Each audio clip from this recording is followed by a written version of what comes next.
23.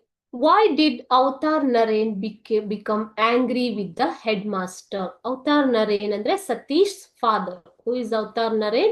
Satish's father, isn't it? ಅವರು head master ಜೊತೆ ಯಾಕೆ ಸಿಟ್ಟಾದರು ಅಂತ ಕೇಳ್ತಾ ಇದ್ದಾರೆ. ಓಕೆ, ಯಾಕೆ ಅಂತಂದ್ರೆ the head master refuse to continue Satish in the school. ಅವರು ಸ್ಕೂಲಲ್ಲಿ ಇಟ್ಕೊಳ್ಳೋದಿಕ್ಕೆ ಇಷ್ಟಪಡೋದಿಲ್ಲ. ಅದರ ಬದಲು ಇನ್ಸ್ಟೆಡ್ ಹಿ ಸಜೆಸ್ಟೆಡ್, ಸಲಹೆ ನೀಡ್ತಾರೆ ಏನಂತ, Avtar Naren to take his son to the school for deaf and dumb children.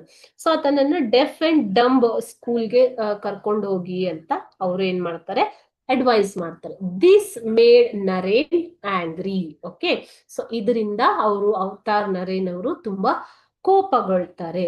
So ಇದು ನಿಮ್ಗೆ 16th ಪ್ಯಾರಾಗ್ರಾಫ್ ಅಲ್ಲಿ ಸಿಗತ್ತೆ ಮಕ್ಕಳು.